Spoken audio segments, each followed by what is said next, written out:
నమస్కారం. శుభదినం కార్యక్రమానికి స్వాగతం.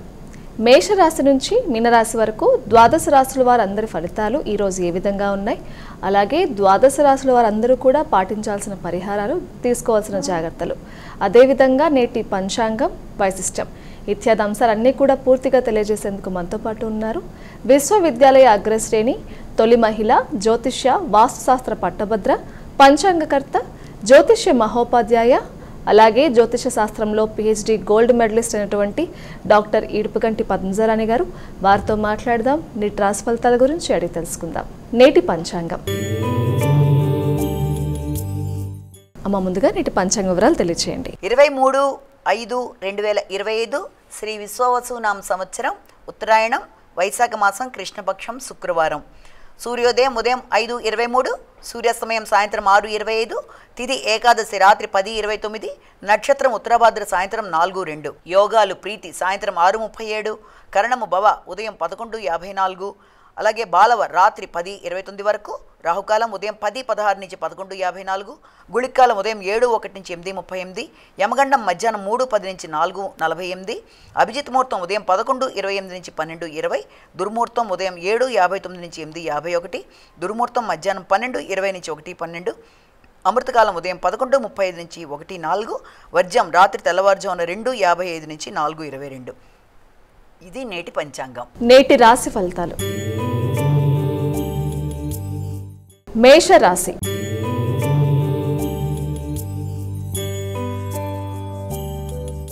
మా మొదటి రాశి అయినటువంటి మేషరాశి వారికి ఎలా ఉంది ఈరోజు? మేషరాశిలో వచ్చిన నక్షత్రాలు అశ్విని 4 పాదాలు, భరణి 4 పాదాలు, కృత్తిక 1 పాదం.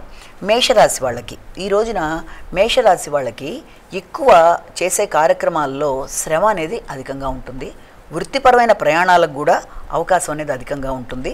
అలాగే చిన్ననాటి మిత్రుల్ని కలవడం, అలాగే ఆకస్మికంగా ఎక్కువ ఖర్చులు చేసుకునే పరిస్థితులు రావడం, అంతేకాకుండా ఏదన్నా కొత్త వాటి మీద పెట్టుబడులు పెడితే వాటికి సంబంధించిన విషయాల్లో వ్యక్తుల్ని కలవడం, ఇలాంటి వాటితో కొంత ఘర్షణాత్మకమైన వాతావరణం, అది ఇంట్లో కుటుంబ సభ్యుల విషయంలో వారి ఆరోగ్యరీత్యా వైద్యుల సంప్రదింపులు మొదలైన వాటికి ఆస్కారం ఉన్న రోజుగా ఈ రోజున మనం భావించవచ్చు. వృషభ రాశి.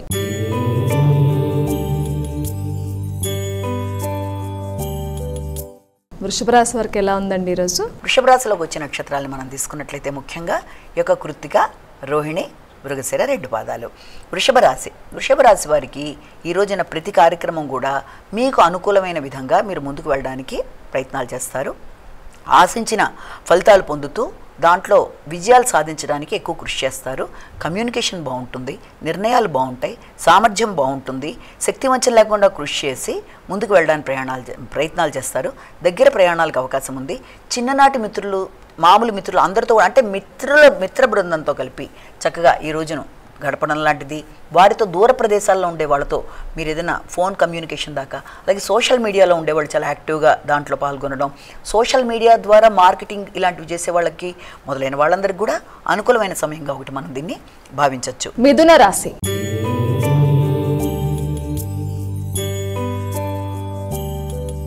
మరి మిథున రాశి వారికి ఎలా ఉందండి? మిథున రాశిలోకి వచ్చిన నక్షత్రాలు తెలుసుకుందాం. ఈ యొక్క మృగశిర, ఆరుద్ర, పునర్వసు 3 పాదాలు. ఈ యొక్క మిథున రాశి వాళ్ళకి వృత్తికి సంబంధించిన విషయాల మీద ఎక్కువ ఫోకస్ చేస్తారు. ముఖ్యంగా వృత్తి విషయంలో కూడా అంటే సంపాదనకి అంటే మీకు రావాల్సిన ఆదాయానికి సంబంధించిన విషయాల మీద ఎక్కువ ఫోకస్, అలాగే దానికి సంబంధించిన ఆదాయాన్ని అందుకునే అవకాశాలు, దాంతోపాటుగా దూర ప్రదేశాల్లో వృత్తిపరంగా నూతన అవకాశాలు, లేకపోతే దూర ప్రదేశాల నుంచి అవకాశాలకి సంబంధించిన ఏదైనా టెలిఫోన్ ద్వారా కూడా మీకు ఏదైనా ఇంటర్వ్యూ లాంటివి రావడం, వృత్తిలో అభివృద్ధి కొరకు మీరు ప్రయత్నాలు చేయడం, వృత్తిలో నూతన వ్యక్తుల యొక్క పరిచయాలు, విదేశాలలో అవకాశాలు లాంటివి లభ్యమవ్వడం, అలాగే మీ క్రియేటివిటీకి సంబంధించిన వృత్తులలో అభివృద్ధి, ఐటీ మొదలైన వాటికి సంబంధించిన వాటిల్లో అవకాశాలు మొదలైన దానికి అనుకూలమైన సమయంగా భావించవచ్చు. కర్కాటక రాశి.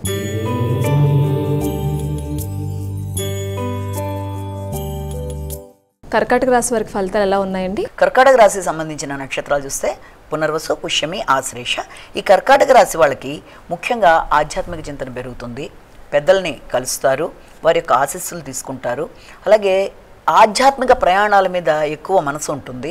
ఉన్నత విద్య కొరకు ప్రయత్నం చేసే విద్యార్థులు, ముఖ్యంగా హైయర్ ఎడ్యుకేషన్ PhDలు కానీ లేకపోతే డిలిట్లు కానీ వాటికి సంబంధించిన విద్యలు లేకపోతే MSలు ఇలాంటివి చేయడానికి దూర ప్రదేశాలకు వెళ్ళడానికి చేసే ప్రయత్నాలు, వీటికి సంబంధించిన వాటిల్లో ఆసక్తి అనేది ఎక్కువగా ఉంటుంది. అభిరుచిని ఉపయోగించుకొని నూతన ప్రయత్నాలు చేయడం, దానికి సంబంధించిన వ్యక్తుల్ని కలవడం లాంటివి మొదలైన దానికి ఆస్కారం అనేది ఉండడం అనేది ఒకటి. అలాగే దాంతోపాటుగా గృహంలో ఉండే వాతావరణం, గృహానికి సంబంధించిన వస్తువుల యొక్క కొనుగోలు కొరకు వీటి మీద కూడా ఎక్కువ దృష్టి సారిస్తారు. సింహరాశి.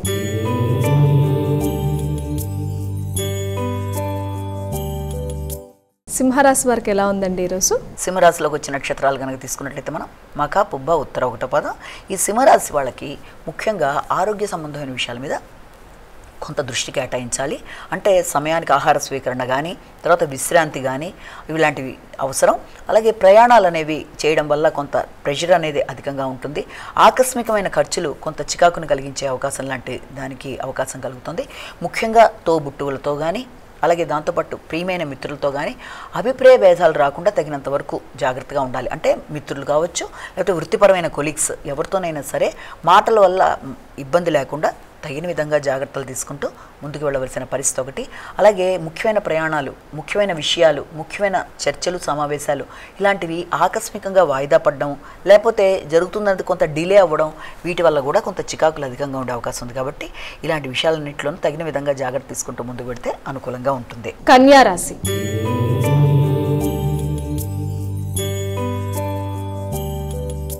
కన్యారాశి వారికి ఎలా ఉందండి ఈరోజు?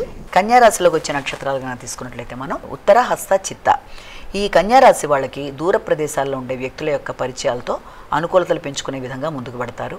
అలాగే గృహ వాతావరణంలో ముఖ్యంగా మీ యొక్క భాగస్వామ్య వ్యవహారాలు కానీ, భాగస్వామితో కానీ వాతావరణం చాలా వరకు అనుకూలంగా ఉంటుంది. ముఖ్యంగా వారితో కలిపి ఏదైనా లాభదాయకమైన విషయాలు చర్చలు చేయడానికి ఆస్కారం. అలాగే వారి యొక్క అభివృద్ధి నిమిత్తం, అంటే వారు ఏదైనా దూర ప్రదేశాల్లో వారికి వృత్తిపరమైన విషయాల్లో అవకాశాలు లాంటివి రావడం కానీ, లేకపోతే వారికి ఏదైనా పోటీ పరీక్షల్లో నెగ్గడం కానీ, వారి అభివృద్ధి రీత్యా నూతన విషయాల్లో వాళ్ళు ముందుకు వెళ్ళడానికి చేసే ప్రయత్నాలు కానీ మొదలైన వాటికి అనుకూలమైన సమయంగా కూడా చెప్పొచ్చు. తులారాశి.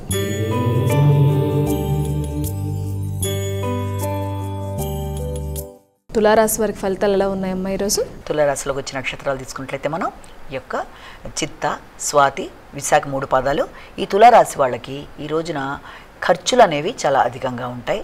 అలాగే ప్రవచనాలు, ప్రవచనకర్తలు మొదలైన వాళ్ళని కలవడం, అలాగే ఆశీస్సులు తీసుకోవడం, పుణ్యనది స్నానాలకు అవకాశం లాంటిది.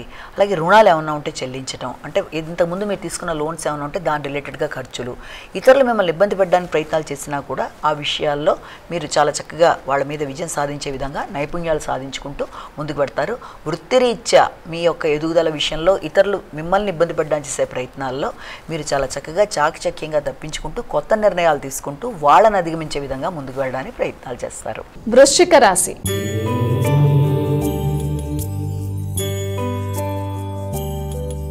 వృశ్చిక రాశి వారి ఫలితాలు ఎలా ఉన్నాయమ్మా? విశాఖ, అనురాధ, జ్యేష్ఠ. ఈ వృశ్చిక రాశి వాళ్ళకి ఆలోచనలు చాలా వరకు అనుకూలంగా ఉంటాయి. అలాగే సృజనాత్మకత శక్తి పెరుగుతుంది. అలాగే ఇన్వెస్ట్మెంట్స్ కోసం ఎక్కువ ఆలోచనలు చేస్తారు. ముఖ్యంగా మీ యొక్క సంతానం యొక్క అభివృద్ధి కొరకు పెట్టుబడులు పెట్టడానికి ప్రయత్నాలు అనేవి అధికంగా చేస్తారు. వారి అభివృద్ధి మీరు ఆశించిన స్థాయిలో మీకు అంత సంతృప్తిని ఇవ్వకపోవడం వల్ల కొంత సంతానంతో కూడా మీకు ఘర్షణాత్మకమైన వాతావరణం, అంటే మీ ఆలోచనలకి తగిన విధంగా లేకుండా వాళ్ళు కొంత డైవర్ట్ అయ్యే విధంగా వాళ్ళ యొక్క ప్రవర్తన ఉండడం బట్టి కొంత మీకు ఇబ్బందికరంగా ఉండే అవకాశం ఉన్నప్పటికీ మొత్తానికి మీ తెలివితేటలతో వాళ్ళని సరైన విధంగా టర్న్ చేయడానికి విశ్వ ప్రయత్నం చేసి అందులో చక్కగా ముందుకు వెళ్ళడానికి అవకాశం ఉంది. ధనస్సు రాశి.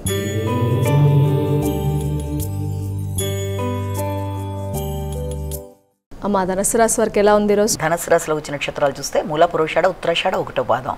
ఈ ధనస్సు రాశి వాళ్ళకి వృత్తికి సంబంధించిన విషయాల మీద కన్నా గృహ వాతావరణం మీద ఎక్కువ ఫోకస్ చేస్తారు. ఆ గృహ వాతావరణం కూడా ఏదైనా మీరు దానికి సంబంధించి భాగస్వామ్య వ్యవహారాల్లో ఏదైనా పెట్టుబడుల గురించి, స్థిరాస్తుల కోసం, స్థిరాస్తుల పెట్టుబడుల కోసం మొదలైన వాటి కోసం ఎక్కువ కృషి చేస్తారు. ఆ విషయంలో కొత్త వాటి మీద ఏదైనా లోన్ తీసుకుని ఏదైనా చేయడానికి ప్రయత్నాలు చేసినా వీలైనంత వరకు ఇతరులతో మీరు మోసపోకుండా తగిన విధంగా జాగ్రత్తలు తీసుకుంటూ అయితే ముందుకు వెళ్ళాలి. అంటే అది ఇంట్లో స్త్రీల యొక్క ఆరోగ్యం కావచ్చు, ముఖ్యంగా తల్లి యొక్క ఆరోగ్యం కావచ్చు, ఏదైనా కొత్త వస్తువులు కొనడానికి మీరు చేస్తున్న ప్రయత్నాల్లో ఆకస్మికమైన ఖర్చులు అయినప్పటికీ అది అనవసరమైన ఖర్చులు కాకుండా మీరు ఊహించిన దానికంటే ఎక్కువ కాకుండా ఉండే విధంగా మీరు ప్రణాళిక పరంగా ముందుకు వెళ్ళినట్లయితే సమస్యలు ఏదైనా ఉన్నా దాన్ని అధిగమించడానికి అవకాశం ఉంది. మకర రాశి.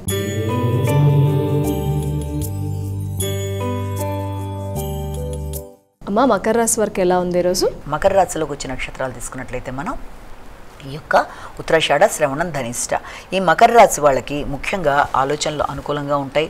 శక్తి వంచన లేకుండా కృషి చేస్తారు. ఆగిన పనులు ముందుకు పెడతాయి. గృహ వాహన విషయాలు చాలా వరకు అనుకూలంగా ఉంటాయి.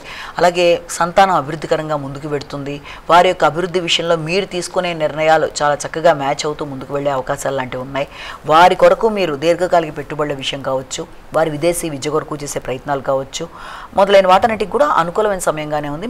మీ యొక్క ఆలోచనలు, మీ నిర్ణయాలు, మీ సామర్థ్యాలు అన్నిటినీ కూడా కరెక్ట్గా ప్లాన్ చేసుకుని దాని పరంగా ముందుకు వెళ్ళడానికి చేసే ప్రయత్నాల్లో దగ్గర ప్రయాణాలకు కూడా అవకాశం ఉంది. కుంభరాశి.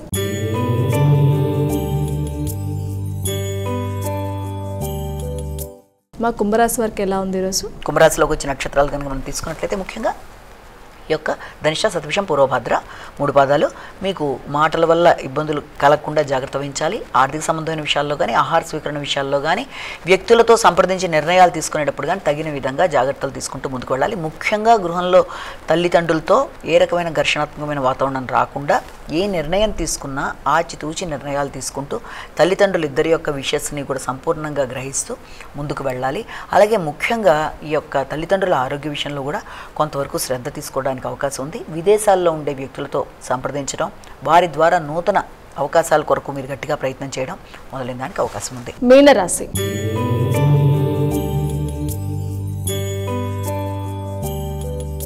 మా చివరి రాశి మీనరాశి వారికి ఎలా ఉంది ఈరోజు? మీనరాశిలో వచ్చిన నక్షత్రాలు తీసుకుంటే పూర్వభద్ర, ఉత్తరభద్ర, రేవతి వీళ్ళకి ఈ రోజున ముఖ్యమైన విషయాలలో అంటే మీ యొక్క సెల్ఫ్గా మీరు ఎక్కువ శ్రద్ధ తీసుకుంటారు. ఆలోచనలు చాలా చక్కగా ఉంటాయి. సొంత నిర్ణయాలతో మీరు ముందుకు వెళ్ళడానికి చేసే ప్రయత్నాలకి అనుకూలంగా ఉంది. భాగస్వామి వ్యవహారాలు కూడా అనుకూలంగా ఉంటాయి. సంఘంలో గుర్తింపు, గౌరవం మొదలైన వాటి మీద మీకు ఆసక్తి కొంత తగ్గడం, లేకపోతే దాంట్లో మీరు ఆశించిన స్థాయిలో ముందుకు లేదన్న ఆలోచనలు కొంత అధికంగా ఉన్నప్పటికీ దాన్ని మళ్ళీ మీకు మీరే మోటివేట్ చేసుకొని ఎలాగైనా సరే ఒక ప్రయాణాల విషయంలో కానీ, సృజనాత్మకత విషయంలో కానీ, రైటింగ్ స్కిల్స్ని పెంచుకోవడంలో కానీ, కొత్త అవకాశాలు రావడంలో కానీ మీరు చక్కగా కృషి చేసి ముందుకు వెళ్ళే ప్రయత్నాలన్నీ కూడా మీకు అనుకూలంగా ఉంటాయి. అమ్మ, ద్వాదశ రాశుల వారందరూ కూడా సులభంగా ఈరోజు చేసుకోగలిగే పరిహారం ఉంటే తెలియజేయండి. ద్వాదశ రాశుల వారికి పరిహారం మేషరాశి నుంచి మీన రాశి వరకు 12 రాశుల వారికి కూడా ఈ రోజున తప్పనిసరిగా విష్ణుమూర్తికి సంబంధించిన శ్లోకాలు పఠించడం అనేది చాలా వరకు అనుకూలంగా ఉంటుంది. అంటే విష్ణు సహస్రనామం వినడం కానీ, చేసుకోవడం కానీ, అలాగే విష్ణుమూర్తికి సంబంధించిన దేవాలయాలకి వెళ్ళడం, విష్ణుమూర్తి కావచ్చు లేకపోతే వెంకటేశ్వర స్వామికి సంబంధించిన దేవాలయాలు ఇవన్నీ కూడా అనుకూలంగా ఉంటాయి. లక్ష్మీనారాయణులని పూజ చేసుకోవడం కూడా చాలా చక్కటి ఫలితాన్ని ఇస్తుంది. కూడా వీటికి అనుకూలత లేదు అనుకున్నా వీలైనంత వరకు మీకు మీ యొక్క ఇష్టదేవాన్ని ప్రార్థించుకుంటూ ముందుకు వెళ్ళినట్లయితే అది కూడా అనుకూలమైన ఫలితాలను ఇస్తుంది. నేటి వైశిష్ట్యం అమ్మ, అలాగే ఈనాటి వైశిష్ట్యాన్ని ప్రేక్షకులకు తెలియజేయండి. నేటి వైశిష్యంలో భాగంగా ఈరోజు విశిష్టత అపర ఏకాదశి. ఏకాదశులు మొత్తం సంవత్సరంలో 24 వస్తాయి. నెలకి 2 చొప్పున, శుక్లపక్షంలో 1, కృష్ణపక్షంలో 1. అది ప్రతి నెల రావడం, అది సంవత్సరంలో 24 ఏకాదశులు రావడం, అందులో కూడా మనం చూసినట్లయితే అధిక మాసం వచ్చేప్పటికి మరి ఇంకో 2 ఎక్కువగా రావడం ఇలా ఉంటాయి. అయితే ఈసారి ఇప్పుడు మనకు వచ్చింది ఈ యొక్క ఏకాదశి పేరు అపర ఏకాదశి. ఆ అపర ఏకాదశి అంటే ఏంటి, దాని విశిష్టత ఏంటి, దానికి సంబంధించిన కథ ఏంటి, అలాగే ఆ రోజున చేయవలసిన కార్యక్రమాలు, నియమాలు ఏమైనా ఉన్నాయా అనే మొదలైన విషయాలు కొంతవరకు మనం చర్చించుకుందాం. అలాగే ఇంకొక విషయం ఏంటంటే ఎప్పుడు కూడా ఏకాదశి అంటే విష్ణుమూర్తికి చాలా ప్రియమైన తిథి. ఆయనకి ఇష్టమైన తిథుల్లో ఏకాదశి అనేది, ఏకాదశి సంబంధించే ఒక కథను మనం చెప్పుకుంటాం. ఏకాదశి పేరుతో ఒక స్త్రీ రూపం రావడం, ఆవిడ రాక్షసుడితో యుద్ధం చేసి ఆవిడ తన ఏకాదశినే ప్రియమైన తిథిగా ఆయన అంగీకరించాలన్నట్టుగా విష్ణుమూర్తిని కోరుకున్నట్టు, ఆయన దానికి తగిన విధంగా దానికి ఆవిడకి అవకాశం ఇచ్చినట్టుగా, అందుకే అన్ని తిథుల్లోకి ఆయనకి ప్రియమైన తిథిగా ఏకాదశిని అంటారని మనం చాలాసార్లు చెప్పాం. ఇప్పుడు ఏకాదశికి సంబంధించి అపర ఏకాదశి ఈసారి దీని పేరు. అపర అన్న దాంట్లో అపరిమితమైన అంటే ఎండ్లెస్ అంటే చాలా అన్నమాట, అంటే మితము లేనిది, అపరిమితమైనది అంటే మితం లేనంత అపరమైన ఏకాదశి. ఏ విషయాల్లో? సంపద వృద్ధి చెందడంలో కానీ, సంపద అనేటప్పటికీ అక్కడ 2 రకాలుగా మనం ఆలోచిస్తాం. ఆధ్యాత్మిక సంపద, లౌకిక సంపద, డిఫరెంట్గా అనుకుంటాం. ఆధ్యాత్మిక వృద్ధి అనేది మనిషికి మోక్షానికి దారితీస్తుంది.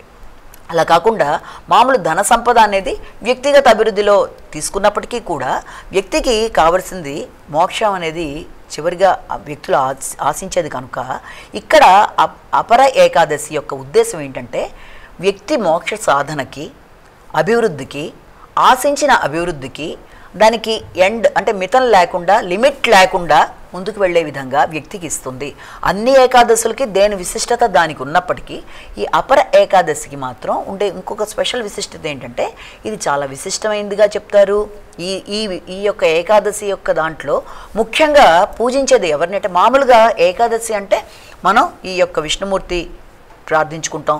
ఆ రోజు ఉదయమే లేచి దశమి రాత్రి నుంచే మనం ఇది మొదలుపెట్టి ఏకాదశి తిథి నాడు ఉపవాసాలు ఉండి మళ్ళీ ద్వాదశ పారాయణ చేసి ఆ తర్వాత ఆహారం స్వీకరణ ఇవన్నీ కూడా దాంట్లో విధానాలు విధి విధానాలుగా ఉంటాయి. అది పాటించే వాళ్ళు ఆ పరంగా వెడుతూ ఉంటారు. అయితే ఇందులో ఏంటంటే ఈ ఏకాదశి యొక్క విశిష్టతలో ఈ యొక్క దశావతారాల్లో ఒకటైన వామనమూర్తిని పూజించడం అనేది అపర ఏకాదశి నాడు జనరల్గా చేసేది. అంటే ఆ అపర ఏకాదశి నాడే ఆయన ఈ యొక్క బలి చక్రవర్తి దగ్గర 3 అడుగుల భూమిని కోరుకున్నట్టు, ఒకటి ఏమో నేల మీద, ఒకటి ఆకాశం మీద, ఒకటి ఆయన యొక్క శిరస్సు మీద పెట్టినట్టు ఈ కథలో ఆ రకంగా చూసినప్పుడు ఎక్కువ వామనమూర్తిని ప్రార్థిస్తారు. ఎక్కువ ఆయన ఈ రోజున కొలవడం అనేది, ఈ రోజున కొలిచే దాంట్లో అపర ఏకాదశి అంటే మితం లేనంత సంపద, ఆధ్యాత్మిక సంపద వృద్ధి చేసేది. అలాగే వామనుడిని ప్రేర్ చేసేది. ఆ రోజున చేసే ప్రధాన కార్యక్రమాల్లో మనం విష్ణుమూర్తిని ప్రార్థించడం, ఉదయం లేవడం, స్నానాది కార్యక్రమాలు ముగించడం, విష్ణుమూర్తిని ప్రార్థించి ఆయనకి సంబంధించిన దేవాలయ సందర్శన లాంటివి చేసుకోవడం, అలాగే ఆ రోజు ఆ కథ చదవడం, ఆ రోజు ఉపవాసాలు ఉండేవాళ్ళు దానికి తగిన విధంగా ఉపవాసానికి తగిన విధంగా తీసుకునే ఆహారాన్ని స్వీకరిస్తూ తర్వాత ద్వాదశ పారాయణ చేసుకోవడం, ఇవన్నీ విధానాలు. అయితే దీనికి సంబంధించిన కథ కానీ, దీనికి సంబంధించిన నియమాలు అంటే విషయాలు పోని దానికి సంబంధించిన విషయాల్లో యుధిష్ఠిరుడికి ఈయన చెప్పినది, మన యొక్క కృష్ణుడు చెప్పిన విషయంలో ఏం చెప్పాడంటే ఆయన దీని యొక్క విశిష్టత కార్తీక మాసంలో చేసే 3 సార్లు చేసే స్నానాలతో, అలాగే మకర రాశిలో సూర్యుడు ఉన్నప్పుడు ప్రయాగలో చేసే స్నానం, కుంభరాశిలోకి సూర్యుడు ప్రవేశించినప్పుడు చేసే స్నానాధికాలు, వాటన్నిటితో కూడా సమానంగా, అలాగే కురుక్షేత్రంలో చేసే దాన ధర్మాలు, అలాగే గ్రహణ సమయంలో చేసే దాన ధర్మాలు, వీటన్నిటికంటే కూడా చాలా విశిష్టంగా అంటే వాటికి సమానంగా, వాటితో పాటుగా, వాటికంటే ఎక్కువగా అంత ఫలితాన్ని, అపరిమితమైన ఫలితాన్ని ఇచ్చే ఏకాదశిగా దాని గొప్పతనాన్ని చెప్తూ ఎప్పుడూ ఈ యొక్క విషయంలో వ్యక్తి యొక్క పాపాలన్నీ కూడా హరించే విధంగా అనేక రకాలైన పాపాలు ఏది చేసిన వ్యక్తికి అది ఇహలోకంలో ఇక్కడున్న లేకపోతే కిందటి జన్మలోని ఎప్పుడైనా సరే చేసిన పాపాలన్నింటినీ కూడా నివృత్తి చేయగలిగిన శక్తి ఉండే ఏకాదశిగా కూడా దీన్ని చెప్పడం అనేది జరుగుతుంది. అంటే వ్యక్తి ఎప్పుడు చేసిన పాపాలనైనా సరే ఈ యొక్క ఏకాదశిలో వాళ్ళు గనక ఏకాదశికి సంబంధించిన విధి విధానాలు ఫాలో అవుతూ దాన్ని తగిన విధంగా వాళ్ళు ముందుకు వెళ్ళి చేసుకున్నట్లయితే ఉంటుందని ఆయన చెప్పిన విధానాలుగా పురాణాల్లో దాని గురించి చెప్తారు. అయితే దీనికి సంబంధించిన అపర ఏకాదశి సంబంధించిన కథ జనరల్గా ఏం చెప్తారు అని గనక చూసుకున్నట్లయితే, ఒకానొక రాజ్యంలో ఒక మహారాజు ఆయనకు ఇంకొక తమ్ముడు కూడా ఉంటాడు. 2 అన్నదమ్ములు ఉంటే అన్న యొక్క అభివృద్ధిని చూసి తమ్ముడికి చాలా కంటకింపుగా ఉంటుంది. ఆయన అభివృద్ధి పరంగా ముందుకు వెళ్ళిపోతుంటే ఎలాగైనా సరే ఆయన ఇబ్బంది పెట్టాలి, ఆయన లేకుండా చేయాలి, ఒక రకమైన దుష్టబుద్ధితో ఆ మహారాజు పరిపాలన చేస్తున్నప్పుడు ఆయన్ని ఏదో రకంగా అంతమొందించాలన్న ఉద్దేశంతో తమ్ముడు ఆయన ఆ విధంగా చేసి అక్కడ ఉండే పీపల్ ట్రీ అంటే ఒక రావి చెట్టు మొదట్లో ఆయన ఇది చేసేసి వెళ్ళిపోతాడు. తర్వాత ఇది ఆకస్మికంగా ఇలా జరగడం వల్ల ఆయన ఏమవుతాడంటే ఈ యొక్క మహారాజు ఒక గోస్ట్ లాగా, దెయ్యంలా మారి అక్కడే సంచరిస్తూ ఉంటాడు.